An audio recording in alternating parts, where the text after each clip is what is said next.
everybody. Welcome to Economics with the Honorable David M. Walker. My name is Nick Talavita. I'll be your moderator for today's conversation. And today we're going to be looking at energy policy and the Department of Energy in the United States. And the question is, should it be eliminated? Now, the vote came in from the Pod TV poll to be about, again, around 50%, a little more said no, it should not be eliminated, and 40% said yes, it should be eliminated.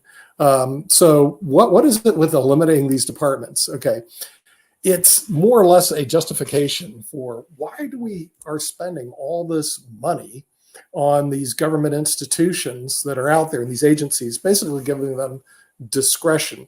And with that, there's the U.S. budget, which we'll also highlight today later on, which every time I do my empirical analysis, the U.S. budget is not discussed in U.S. high schools, not discussed in middle school, not discussed in colleges, not discussed in law school, yet it represents 25% of every part of our economy. However, for whatever reason, it is available freely on the internet, yet it's ignored by the media, 25% of our GDP, and ignored by our educational institutions. So with that, we're going to bring in our friend from Los Angeles, California, a member of the Mega Society, hopefully an expert today on the U.S. budget, and see what he has to say with the energy policy in the United States of America, Rick Rosner. So Rick, what are your thoughts on this energy? I'll just tell you the biggest surprise. I knew this before, but I'd forgotten this. But looking over the budget, the DOE is in charge of America's nuclear stockpile. Yeah. The U.S. and Russia each have about 1,600 nukes that are supposedly ready to throw at the other country if war breaks out. And keeping those things secure and operational is not something you can do away with.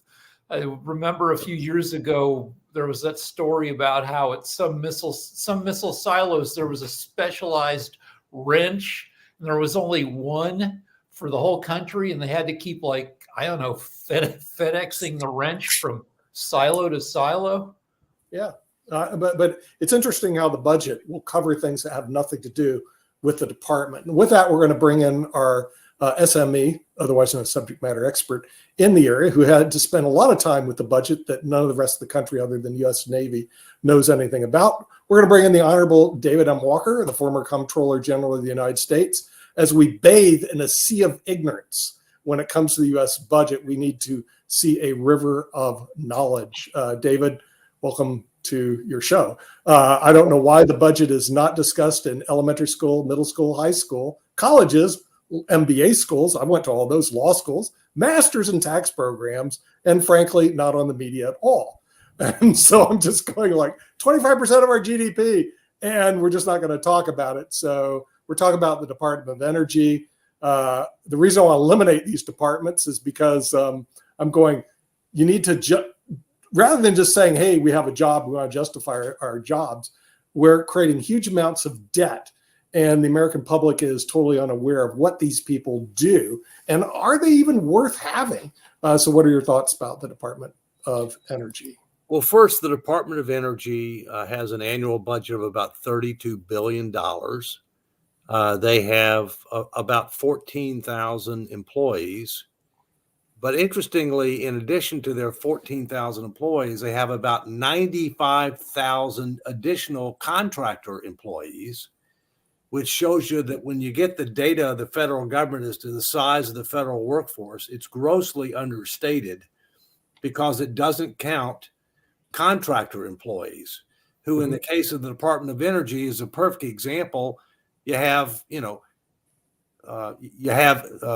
7 and plus times more contractor employees than you have civil servants for the Department of Energy. Thirdly, you look at what the Department of Energy does. Rick was talking about nuclear safety and security with regard to weapons, and that is part of their responsibility. It's obviously something that you don't want to eliminate. At the same point in time, we have way too many nuclear weapons. We don't need but a small fraction of what we have. and we still can achieve our national security objectives, which would end up reducing what they have to do. Interestingly, they're not responsible for safety of nuclear power plants. That's the Nuclear Regulatory Commission. And you might ask, well, why are we dividing all this stuff up? Safety, is safety. They're responsible for energy security. F on that. They're in theory, you should be trading off energy security with environmental sustainability. But no, the government's got a different department that deals with environmental issues. And so you're not really in a good position to do that trade-off. Presumably, they're responsible for the Strategic Petroleum Reserve. Well, that's, we've been draining that for political purposes rather than for national security purposes. And what about the electric grid? The electric grid is incredibly vulnerable, especially to an EMP, an electronic magnetic pulse device. What's being done about that? So, I come back to what we've talked about on a lot of these departments and agencies. The federal government doesn't have a plan. It doesn't link resources to results. It doesn't have outcome-based metrics. It's had a proliferation of departments, agencies, to do various things who, don't do a very good job in linking resources to results and getting the kind of outcomes that we want. But secondly, they proliferated so much that everybody's doing their own thing that we can't really benefit from the economies of scale. We're not in a position to be able to do the right kind of trade-offs with regard to security versus sustainability, with regard to effectiveness. And so this is just another example of the need for, a comprehensive government transformation that it's going to have to take place. And as we've talked about before, we're going to have to make tough decisions on social insurance programs, discretionary spending, and revenues. And that's what the Fiscal Stability Commission or Debt Commission, call it whatever you want, it's all about, that I've been advocating before. But after you do that, we're going to need something like a Grace Commission on steroids that can end up looking at how the government is trying to execute what its roles and responsibilities are, because we need a major reorganization and a major rationalization of the size and scope of government, as well as linking resources to results based on outcomes. Those are my preliminary thoughts. Okay, and we're going to bring in a person who actually has more education than me, a former associate dean of the University of South Dakota School of Law, and also has a doctorate degree as well as a law degree in LLM. Dr. Dan Worthington. As you notice, we're discussing the U.S. budget. I'm curious, though, in any of the courses that you went to, and you went through a lot more school than I did you ever take a course on the U.S. budget? Or even, did they even mention it in any classroom? Well, certainly it was mentioned, but there was no specific courses on the U.S. budget. Now, I finished school about 30 years ago, so it's become increasingly more important because of the huge deficits and unfunded liabilities of the United States. But I agree with everything that David said about the current situation. And there's just so much bloat in government. And a lot of that's because of the corruption and the inside types of deals that the government does. Government needs to be cleaned up everywhere, from all the administrative functions of government all the way through Congress and the executive, because there's just way too much waste. They used to call it fraud, waste, and abuse in my day. Now it's just everyday spending. I guess. Yeah, they still call it fraud, waste, and abuse, and people have they think there's a panacea that if we eliminate all fraud, waste, and abuse, we can balance the budget, which is ridiculous. It'll never be zero, but we should have zero tolerance for it. Problem is, government's grown too big, promised too much, subsidized too many, lost control of the budget, and again, we're going to have to get the policies right. But then after we get the policies right, we're going to have to do a fundamental government restructuring and realignment because we're way out of shape. I know Rick's got his hand up. Yeah, Rick. So you talk about all the huge changes that need to be made, and huge changes will be made whether we make them or not. The choice is between us getting ahead of what technology and other factors are going to do to us, so we have some measure of control, or just letting government continue to be dysfunctional and just having all these changes come at us, crisis after crisis, and turning more and more power over to tech entities augmented with AI. Your book talks about, will America be a superpower in 2040? 2040 is only 16 years away now. And all these issues and solutions, they have a big dose of science fiction in them. It's unavoidable. Exactly. Well, the issue is we will ultimately have to make major changes. The question is, are we going to do it preemptively, prudently, in order to avoid a crisis? Or are we going to wait until a crisis occurs and then we have to do it reactively? You know, understand the government is a monopoly. It doesn't face competition. It is risk averse. It is a lag indicator. And that is by itself, a prescription for inefficiency, ineffectiveness, lack of economy, lack of innovation, if you will. One thing you mentioned, Rick, is we know we've got a lot going on in AI right now. There's a lot of things that the government is doing that could be automated. I mean, there's absolutely no question about that. That's going to face a lot of pushback from the public sector unions, but it's inevitable that it's going to happen. It's a matter of when and how. And the government is broken right now. This Congress is the least effective Congress in history. They've enacted 22 pieces of legislation. A functioning Congress enacts 100 to 300 pieces of legislation every year. And it's just not happening. Well, part of the problem is when you look at the data, Rick, we have to be careful because we do have a divided Congress right now. And, sometimes things get passed out of one branch and the other branch won't even take it up.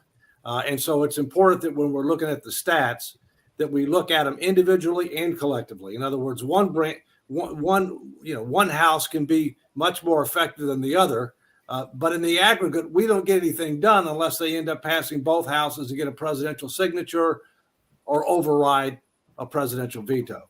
But we're so polarized that they can't agree on just about anything. Well, they can't agree within their individual houses. I mean, you've got a problem within the House of Representatives. You've got a problem within the Senate. Of course, in the Senate, you've got 60 people have to support something in order to get a cloture vote and go to a vote.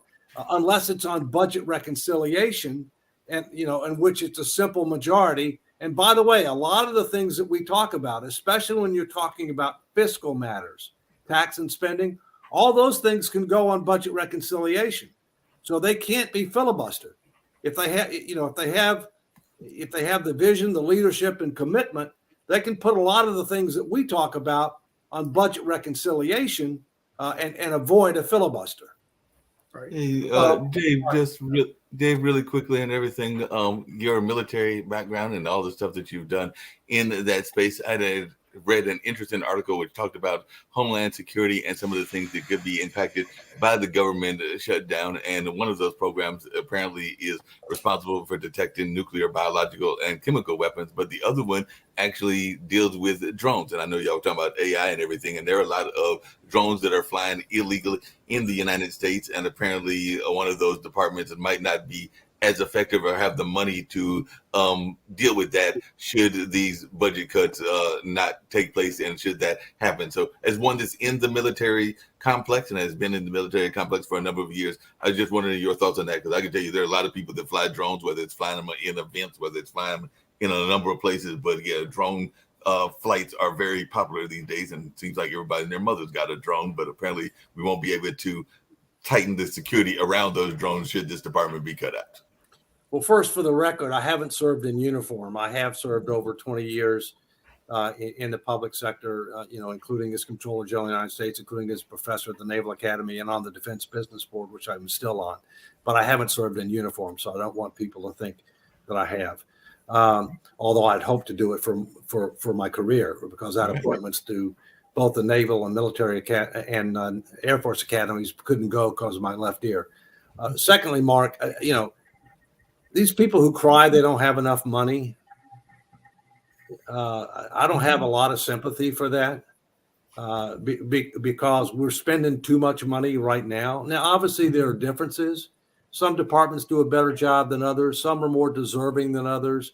I mean, one of the arguments that I made when I was at GAO is that when I left, we generated over $100 return for every dollar invested in the agency by calculating how much resources were saved or freed up for other higher priorities by the adoption of our recommendations. And those got reviewed by our Inspector General. They were confirmed by the departments and agencies that we dealt with. And so we generated a positive return on investment. That's a novel concept, especially for government, right? But a vast majority of these agencies don't. And they assume that everything that they have, they need. And therefore, when something's not going well, they want more money. They want more people, rather than trying to do one of the things that we've been talking about on this show, and that is look at the base. The base is bloated. The base is ineffective, and therefore you need to fundamentally realign and re-engineer the base of government, and that's going to take a special effort, but it's going to have to be done. Secondly, we avoided a shutdown when we did a continuing resolution. There are two dates. One is in January, one is in early February, where we may have to look at the issue again. My personal view is they're not going to shut down the government. It's very disruptive. It further undercuts public confidence in the Congress and in government. It costs us money because the people that get laid off temporarily get paid retroactively. And by the way, you know who the only people who get paid in a government shutdown? The only people who continue to get paid is the Congress, and they're the problem. I mean, you're talking about outrageous incentives and accountability mechanisms. I mean, cut me a break. So one of the things that we have to do is we need no budget, no pay. You don't pass the budget and all the appropriations bills on time. Congress doesn't get paid until it does, and there's no retroactive pay. Now, with the 27th Amendment, we'll have to do that prospectively for the next Congress, but so what? That's fine. That's progress, right? As far as the drones, you're right. There's a proliferation of drones. That's an issue. Most of the drones, obviously, there's a proliferation or civil, you have individuals that have drones that they're flying all around, and not too long, we're going to have flying cars, evidently. Oh, it's only going to cost you about $300K for a flying car is the current estimate. So Dave, I'm going to start off with a compliment, if I may, before I lay into you. Right? Well, compliment and council routine. I got it. No, yes, exactly. So I'll start with a compliment. I'm opening a new office next year, and if it's $100 return for every dollar I spend, could you please come work for me? Because I need that sort of return. But no, you're so critical of the government here, and you said they have no plan, Dave. And I think that's unfair. I think I should inform you and the viewers of some of the plan, right? So the president has proposed $179 million for the Department of Energy's Office of Manufacturing and Energy Supply Chains, and $173 million for nuclear isotope research and development. Okay, $24 billion for national security in relation to that nuclear. That's fair enough. And $245 million to address the evolving physical and cyber threats. But see, you white guys missed the really important stuff, right? Because he has also requested $3.8 billion for the president's strong support for historically black colleges and universities and minority-serving institutions. So what do you think? Do you think the $3.8 billion should be spent on race issues when it comes to energy, or do you think it should be spent on defense? I think you've got it wrong, Dave. You're so critical of the government. You've missed it. Let me be clear, Shaquille. The government every year has a quote-unquote budget, okay? But the budget is all about money and people. It's not about outcomes. All right. And this is how much I want. This is what I want to use it for, but not what kind of results are we trying to achieve? How do we measure success? And by the way, the budget for the federal government's not really a budget, because when you look at what is controlled, the $1.5 trillion in tax expenditures aren't controlled. And of the direct spending, over 70% of the direct spending, we've written a blank check. It's called mandatory spending. So every year, they're actually only looking at less than 30% of direct spending.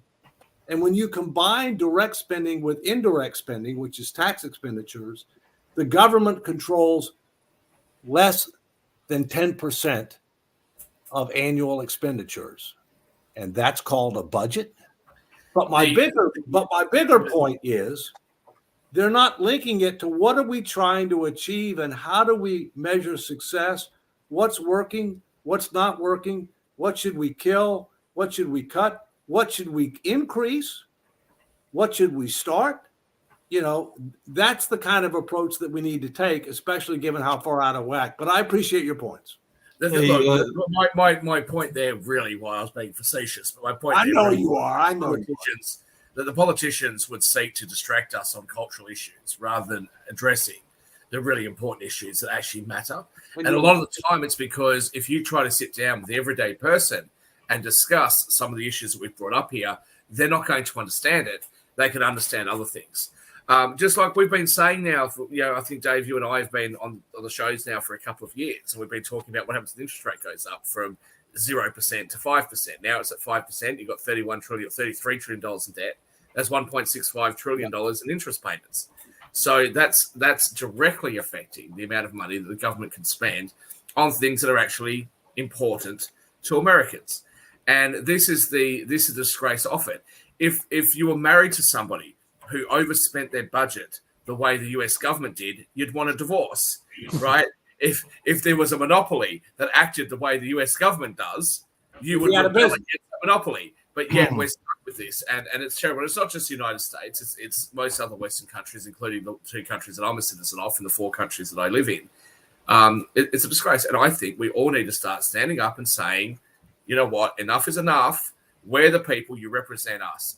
And so to Rick Rosner's comment or criticism, they haven't passed enough legislation, only 22 pieces. Rick, enjoy it for the moment, buddy, because the fact that they've only been able to pass 22 new pieces of law is probably a good thing for the moment. Probably. Shaquille, just to be clear and everything, I want to point out something that I just feel I have to point out and everything, which is that while a lot of the HBCUs started off as A&M kind of schools, meaning agricultural and manufacturing, I think that even Dave will agree that a lot of those schools have actually moved into the technology field, and a lot of them are doing some great work in the field of technology and in the field of those fields that they are saying that we want to do research in. Howard has done some, Florida A&M has done a number of others as well. So the money going to those schools, I don't think is necessarily wrong if those schools are advancing a lot of that development. I don't want to open up this can of worms. My point that I'm trying to make here is that if you want to do things for HSBUs and you want to deal with cultural issues and race relations, you can do that. Don't put it in the energy budget. Right. Okay. The energy department is there for a specific reason, not to put money into some other cultural issue that has nothing to do with energy. It's not a cultural, but I'm not going to go down that. I hear what you're saying about going down that avenue, but what I'm saying is that if it is doing work in the energy field, Mark, please let me finish this. That's what we have seen with the Department of Education. That's what we've seen with the Department of Labor. That's what we've seen with all the departments that have been criticized on this show in the previous handful of weeks. Okay, it is the mismanagement of funds and the misallocation of funds into things for political reasons rather than those funds being spent on things that are actually important that those departments are supposed to be about. So as I'm not going to concede the point, but even if I did, that HSBUs have an important role to play, that has nothing actually to do with the energy department. I know, Should but I'm they- saying, but if they're doing research in the energy field, because actually some of those HBCUs have done some major research in the energy space, then they are playing a role in that department. Absolutely not. That is my argument as well. You're playing fast and loose. You're playing fast and loose with the rules there. Okay, every university Not fast and loose. in the United States does research into the energy department. The fact that these particular organizations have been singled out for extra funding is where the problem is. It shouldn't be about that. It should be about results-oriented funding, not funding because of some sort of political goal. So do you have issue with the Department of Energy giving money to any college or just HBCUs? Jatovi, I'm not even going to play your games. Neither. It's not a game. You brought up the Neither of the HBCUs. two questions. Neither of the two questions that you asked. And said that Neither of shouldn't the two be. questions you It's a asked were simple implied question. by my. Well, So obviously, you just let- have I'm issues asking with- you. guys, Neither we of need the to two get questions back that you onto asked were economics. implied by my We need- answer. We need to get back to economics. Yeah, let's Yeah, get first. First, Economics. First, let me say that the Energy Department does fund energy research. Okay, that money ought to go to deserving initiatives and deserving institutions, irrespective of what their affiliation might be. Okay, Yeah, that's right. and so I think that's the bottom line. And Rick, you had a comment. So here's an energy-related expense that's not going to be leaving the U.S. budget soon. Oil companies getting $20 billion a year in subsidies. And even if you did cut the subsidies, and I don't see how you could because nobody has the will to do it, the oil companies would pass on those costs to the consumer. that's right. That's thing one. Thing two is maybe the DOE should spend a few $1,000,000 on a PR campaign to get people less afraid of nuclear reactors. France gets something like 80% of its electricity from nuclear reactors. And when you look at the history of them, they generally fail because people did a whole series of stupid stuff. Chernobyl failed not because of the machinery, but because people were really stupid with it. And modern nuclear reactors could be safe and could do a lot for renewable energy. Yeah, let me come back on that. My understanding is about 80% of France's energy is nuclear. And I believe, my personal belief is that we need an all-in energy strategy that gradually transitions to more fossil-free, alternative sources, and that nuclear needs to be a big part of that. And I do think that there would need to be a major public education and engagement effort on that, because there's a lot of fear that's left over because of Chernobyl, because of 3 Mile Island, et cetera. But the advances that have taken place in the nuclear field are tremendous, and it's actually one of the cleanest and one of the safest, all things considered. And That's Bill, got a Gates- quick question on what's happened with the oil and energy situation in the United States. We here in Australia, we do produce some oil, not very much compared to the globe. We here in Australia are currently paying for premium fuel. We're paying about $2 a litre, which in round figures is about $7 a gallon for you guys in the US. Now, why are we paying so much? We didn't used to pay that much. So why are we paying so much for it? Well, one of the reasons why is because the US decided that it's not going to, give any more drilling rights on federal lands and offshore, et cetera, et cetera. That means that there is a higher international demand on international oil, which drives prices up all over the board, which means that everybody in the world is paying more for it. But if there is some justification for that, I'm yet to hear it, because apparently the justification is that that's going to do something for the environment. Well, has oil usage decreased in the United States as a result of these policies? Of course not. All that's happening is the US is importing oil. So there's, of course, the environmental cost of shipping that oil over, as well as the fact that the oil is, as you just said, Dave, it's dirtier. It's not as clean as American oil. Now, Americans like to say they've got the cleanest oil on earth. I won't say it's the cleanest, but it certainly would be one of the cleanest forms of oil on earth. So why aren't they using it?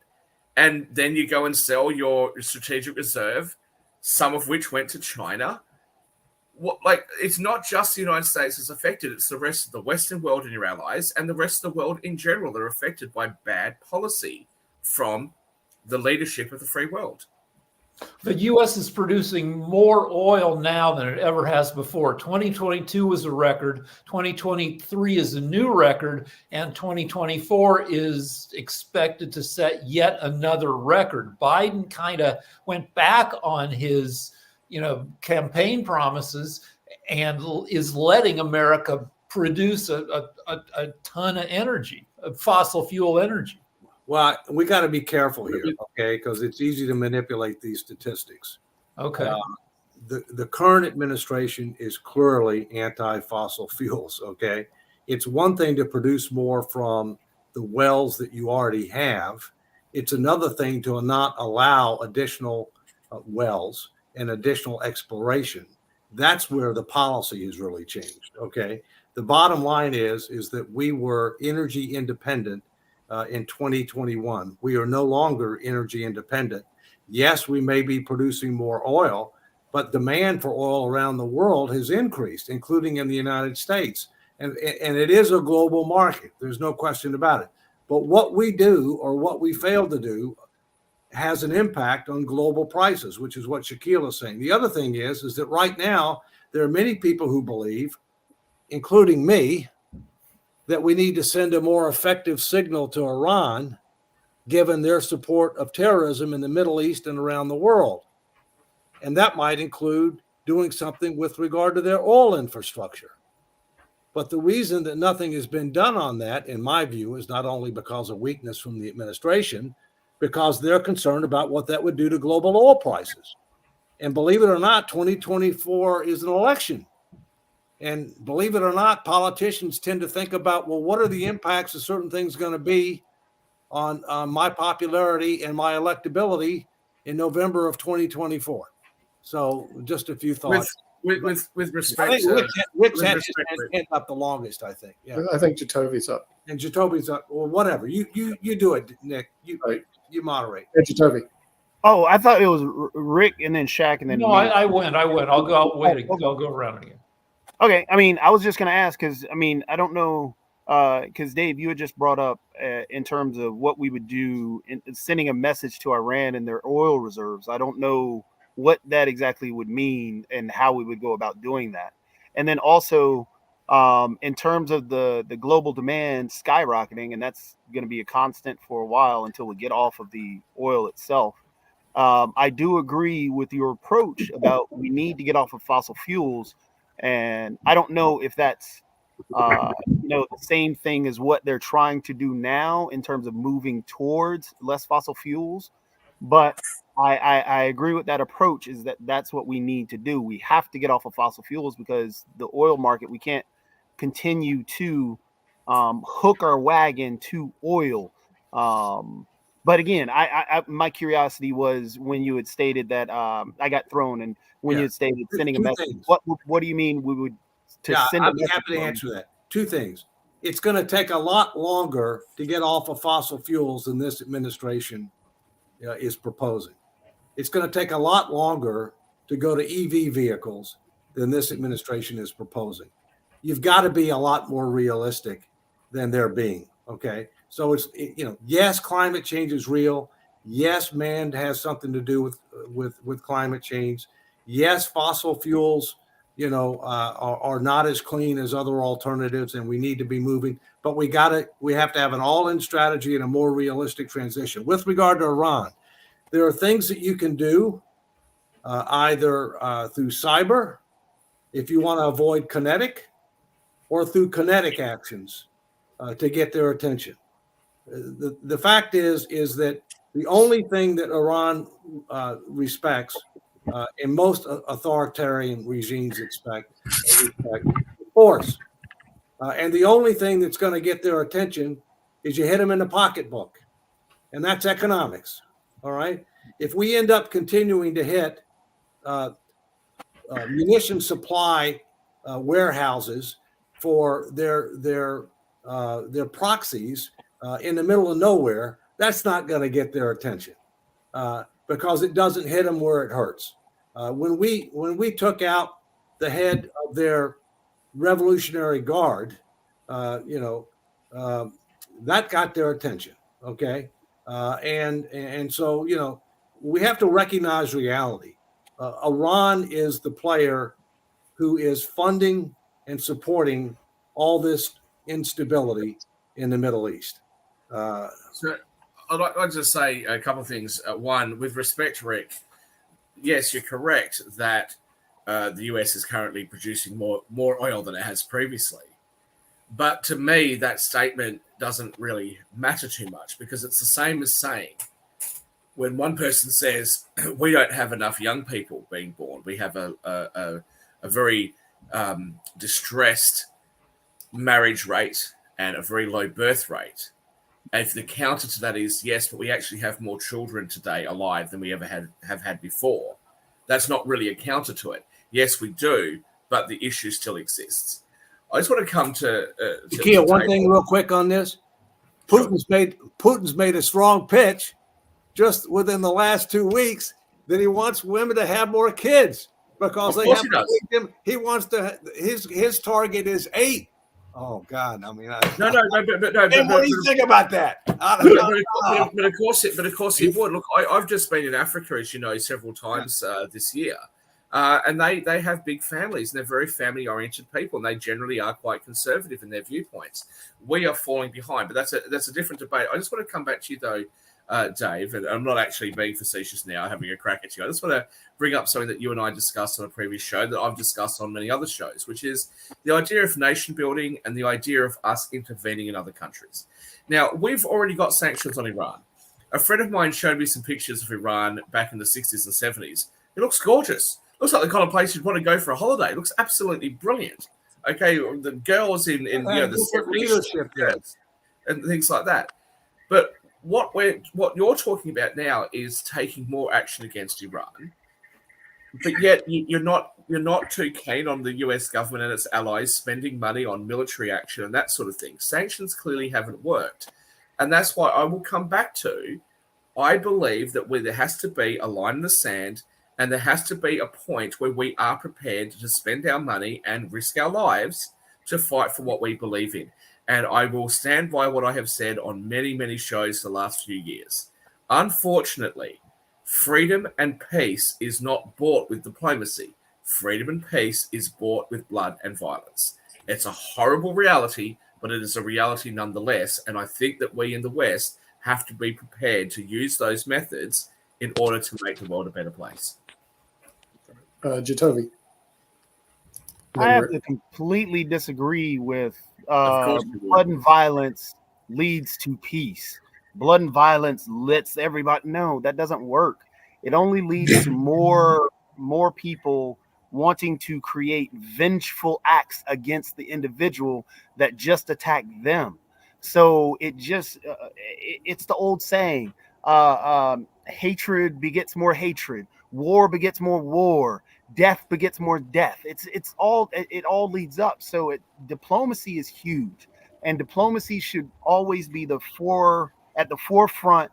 And Dave, when you talked, and that's why I wanted to ask you about what you meant with in response to Iran, because I do agree that there needs to be a response there, but I don't think blood and violence does anything based on our history alone. For example, when we went after Al-Qaeda, next person that popped up was ISIS. ISIS had the same actual ideology as Al-Qaeda.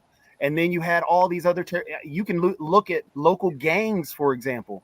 When the Bloods and the Crips went back and forth, the more people that the Bloods killed, it created more Crips. The more Crips that the more. Jatovi, it seemed to work pretty well in the Civil War between the Southern secessionists and the Northern Unionists. Right? Yeah. Let me finish, and then I think whoever's next had their hand up.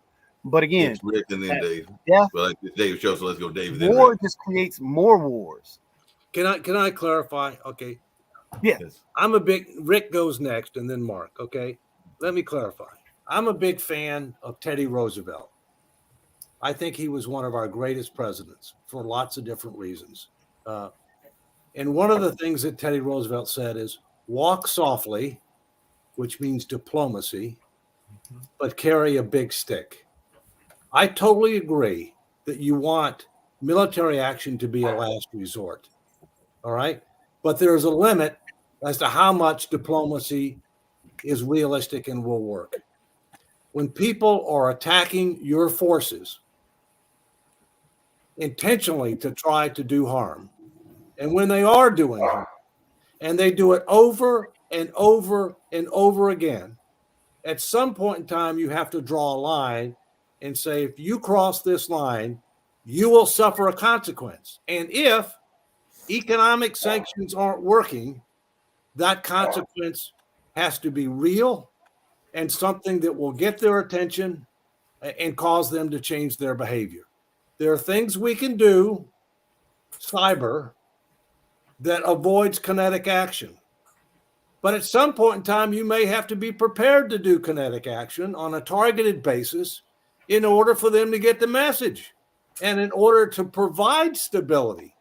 Because these terrorist groups, and you've named several, all right, Hezbollah, Hamas, Al-Qaeda, the Muslim Brotherhood, these terrorist groups wouldn't exist to the extent that they do if they weren't funded by Iran. But let me stop now. Can you get Iran's government to change? Every year or two, since we see massive riots. Lately, we've had the riots in Iran, over head coverings and them killing girls who don't cover their hair, and it hasn't changed anything. That's thing one. Thing two is with regard to our overall energy strategy. Our behavior isn't going to change. We're going to keep burning tons of oil. Climate change is going to happen, and the solutions are going to be science fictional in the 2040s and 2050s, where it's going to be because AI and everything else has transformed the world, and lifespans have increased to the point where people wait until they're 50 years old to have kids or don't have kids at all because they're living to 120, and the whole world will change and get weird. But all this semi-weird and horrible stuff will happen before that. Well, it's already weird. Let's be clear. Money is fungible, okay? The fact that we freed up $6 billion, and even though we tell them you can only use it for these humanitarian purposes, if they have $6 billion more available, yeah, okay, I'll use that $6 billion for humanitarian purposes, and that gives me the flexibility to be able to use $6 billion for. Wasn't that almost immediately refrozen? They haven't got. There's conflicting information on that, but let's get to the point we're talking about now. The second point is, if you have less money, you're not going to be able to do as much. All right. And so if they don't make as much money on energy for a variety of reasons, they're not going to be able to do as much. In fact, when there are under sanctions now, but they're being evaded. I mean, China is buying a lot of their oil. There's a lot of things that are going on. And in fact, there's evidence that back when the sanctions were being more effective, they weren't able to fund Hamas and Hezbollah and others as much. They were telling them, we can't give you as much money because of that. So who's next? Mark, I think, and then Shaquille. Yeah, I'm next, and then Shaquille. Dave, one of the questions I was curious about, and we actually mentioned it on the World Edition earlier today, is how much of the energy conversation is also that in our backyard? Because apparently Venezuela, which is a dictatorship, a lot of people consider it to be that and everything, is looking at the possibility of going into Guyana, which is definitely an oil-rich nation and everything. So I just wondering, how much should we be concerned about that, and how much should we be using that as part of our policy as well? Because there is oil even in our own backyard, whether that's Guyana or whether that's Alaska. Well, first, Venezuela is a good example. Yes. Venezuela has the most proven oil reserves of any country on earth, even more than Saudi Arabia. They are totally incompetent, and corruption is rampant. Okay, so Venezuela is the poster child of government ineptness, and a lot of the people that are crossing the southern border are doing it because they're leaving that country. Okay, the problem is there's a lot of people that are coming from countries like Venezuela, Nicaragua, Cuba, that are authoritarian, socialist / communist countries. Okay, and they don't like some of the trends that they're seeing in the United States. Because some of the things that are going on in this country, government getting bigger, taking more control, reducing your privacy, it's and your freedom. But the bottom line is, look, we've got plenty of energy sources, either ourselves and or among our allies. But the last thing that we have to keep in mind is whether you're trying to provide energy security or whether you're trying to provide environmental sustainability, you just can't look at country by country. You got to look at the globe. We're never going to end up achieving our environmental objectives if China and India and Africa don't play. We're never going to get there, okay? And we're not going to be able to get where we want to get with regard to, energy policy unless we look at it on a global basis. Because Dave, just as a quick follow-up, should we defend Guyana, which is definitely an ally of ours, if Venezuela is saying, because they just voted on Sunday, that they are wanting to invade part of that territory, not the entirety of Guyana, but definitely the oil-rich part of Guyana? And like you said, Venezuela already got. I guess, my point is that's in our hemisphere. One would think that we would have more of an interest in what's going on in our hemisphere. But I guess one of the questions that I would ask, because this is new to me, why the hell they got to invade Guyana? They've got the largest oil reserves in the world. And why does America have to import oil? Yeah, right. I mean, we shouldn't have to import oil. Okay, we shouldn't have to invade Guyana. So the three countries that you named earlier, like Argentina and the three countries you named earlier, they should be the wealthiest countries or amongst the wealthiest countries, certainly per capita, in existence. But yet, bad management. I find that absolutely astonishing. I do want to address something, though, that both you said, Dave, and that Rick said, well, loosely said, in relation to us achieving our international environmental goals and climate change goals. Thank goodness China and India and Africa aren't following it. Because if you actually have a look at the things that have been proposed, that would be the surest and quickest way to kill every resource that we have left on this planet. And I don't say that lightly. As you guys know, I'm involved in this field. I own a solar panel company. I'm the president of the International Green Alliance. The issue that we have is that renewable energy is being touted, but yet we see absolutely no investment. The Canadians have just been complaining about this. No regulations and no investment at all into things like geothermal and hydro where it could work. The Hoover Dam produces enough power for, I can't remember how many it is, 800,000 homes or whatever it is. Okay. No investment, no research whatsoever. The research and all the money is going to solar farms, wind power, etc. Now, those technologies can work and can work very well in certain locations. In other locations, those things are not particularly efficient. Solar panels, for example, I own a solar power company. Solar panels, when they test them, they say this is the efficiency and this is its potential lifespan. But that efficiency is tested in perfect conditions in a lab.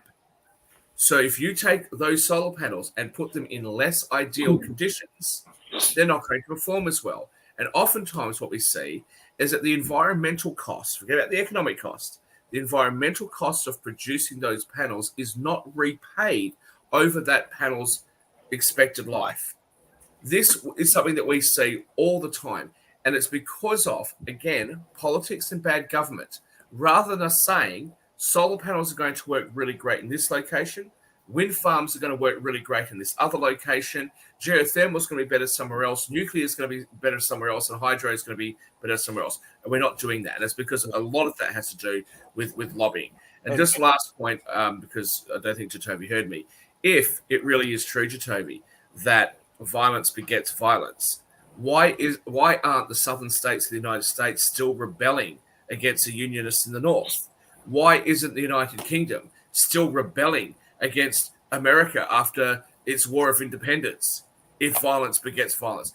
The issue is, if you really stand for and care about an issue and you are prepared to use enough force to achieve what you want to achieve, other parties will back down eventually.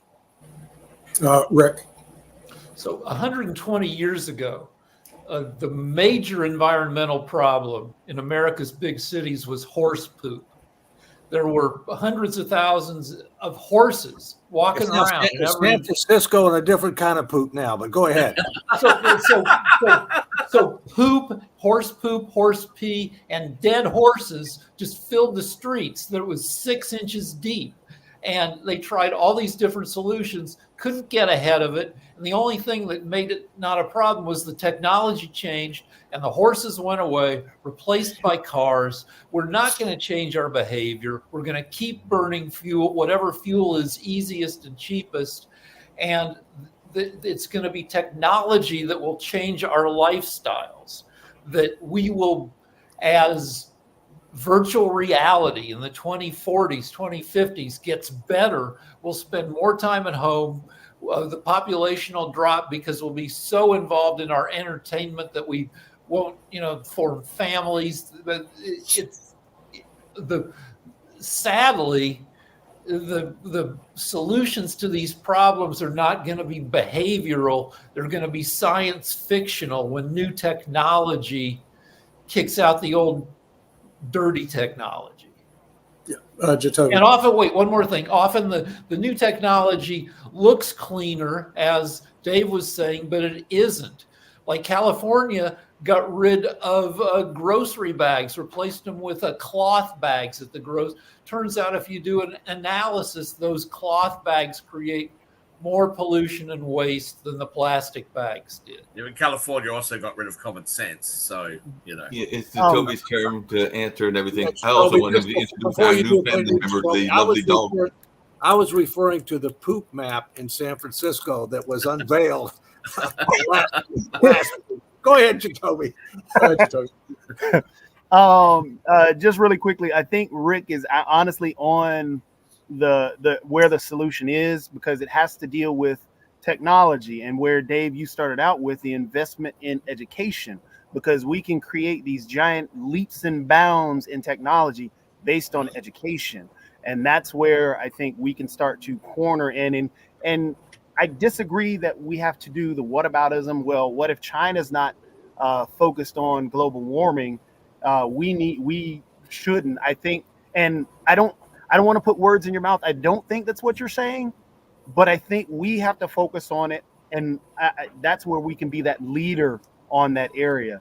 To retort what just Shaq said, Shaq, there are still signs outside in North Carolina that talk about the South will rise again. So again, all these wars, all this hatred still begets hatred. It doesn't disappear, especially when you're going after an ideology. So even hold on. Can I finish? Shaq, let me finish. So just to say that, oh, well, this war happened, so that group has now disappeared. It's not. That group is still around. We still have problems. And again, nothing you have said in terms of, oh, well, this war happened, so therefore it's not happening. No, things are still happening bad. And that's because there are a lot of problems. If I were to go and attack my neighbor because they kicked my dog, you know what's going to happen? That neighbor's still going to do something against me again. Hate begets hate. We have to break that cycle. But to get back, I'm very grateful. I'm very grateful for the military that came before me. Let me get. Well, first, I believe strongly in leading by example and practicing what you preach. Okay, whether it's a country, whether it's an entity, or whether it's an individual, I believe strongly in that. But I think you have to be realistic in what you're trying to do and how you do it. One of the funniest cartoons that I've seen lately is this guy's out in front of this old shack out in the middle of nowhere, charging his EV vehicle. and he hears all this racket coming from behind this building. And so he goes behind the building and he sees there's a diesel generator that's generating the electricity that he's using to charge his car. Okay. Without understanding that, electricity's got to come from someplace. It's got to be generated from someplace. And you've got to have an adequate capability to produce and distribute, if you will, which we don't. All right. Secondly, in order to ultimately achieve our objectives, while we have to lead by example, we need to be realistic with regard to what we're trying to do, how we're trying to do it, and with regard to what time frame. But for us to succeed on a global basis, others have to come with us. Now, maybe they're not going to be leaders, they're going to be laggards, but they have to come with us. I want to mention one other thing, and then Nick, I respectfully request that next week what we do is we show my 7.5-minute talk that I sent to you. And that we end up having a conversation based on that. Last week, I gave a 7.5-minute speech before hundreds of state legislators from around the country on our deteriorating financial condition and what do we need to do to address it. And I think that would be a good thing for us to talk about. U.S. is not the only country that's got this problem, right? I mean, other countries have this problem too. But I think it'd be a good way for us to have a very stimulating conversation. Rick is, I think, next. All right. So the U.S. is leading by example, and a lot of it is market forces. Some of it is government action. The U.S. is down to only 50,000 coal miners in the whole country. So we're stepping away from coal. And I think market forces will be helpful. The island of Venice, or it's a bunch of islands, one of the most beautiful cities in the world. When you go there, they have a bunch of portable sidewalks stacked up in the center of every street. When a flood hits and they get hit with a gazillion people run out, they set up these raised sidewalks that look like, folding tables. And all of a sudden, the whole island is underwater and people are walking around on portable sidewalks 2.5 feet above the ground. And you can buy a condo in the world's most beautiful city for less than you can buy a condo in Sherman Oaks because of the flooding. And somebody's going to figure out they could make $1 billion by rehabilitating Venice, and they'll figure out a way to make robots that get under the island and slowly raise it up to fight climate change. So, and like the Netherlands has this big wall that swings in to when they start getting flooded, a wall, that's like 3 city blocks long, and people are going to make trillions of bucks off of solving these problems. So we're going to suffer, but we'll overcome them, and some people are going to get richer off of it. Yeah. And in the short term, though, I would like to also maybe somewhere address the U.S. response to Venezuela-Guyana, because the last time one country said we're going to invade another country, it created a lot of problems when the U.S. didn't do anything. And that's when I believe Russia invaded Crimea and the U.S. didn't do anything. And are we going to really sit in our backyard and allow Venezuela, who's causing tremendous problems here in the United States, to do that? So far, the administration has been quiet, and the media has been quiet on this whole issue. Yeah, but at least Venezuela doesn't have nukes like Russia does, so we can go ahead and frickin' attack Venezuela. Yeah, but what are you going to do? You can't sit there and criticize the government for getting involved, and then criticize the government for not getting involved. You can't have it both ways. The electorate of the United States, they need to get involved. Okay. Yeah, I agree. Mark said Sunday, Venezuelan government has passed to come back to climate change. It's okay for them to invade Guyana. Okay, the United States and the media has been silent on the issue. And if they invade Guyana, what are we going to do? Are we going to? I don't think we're going to stand by. To come back to climate change to invade Guyana. If we're not prepared to set a proper, good example about ways that we can actually improve the environment, which is really where the focus should be. The climate's going to change regardless of what we do. It just may not change to the same degree. But unless we can set a good example, why would the poorest countries on earth look at us in the West and go, oh, they've got power outs, they've got brownouts and blackouts all the time because they're using renewable energy. Let's sign ourselves up for that. Those countries that are developing, that are emerging economies, they're not going to sign up for this. We have done a terrible job for our own people. We're setting a terrible example for others. And that's exactly the reason why Iran and all these other countries are going to continue to trade with each other and just tell the West where to go. And We're laughing their butts off, right? Because we're at the hour. So thank everybody for Economics Monday. We will see you next week. Till then, have a good week. Bye-bye.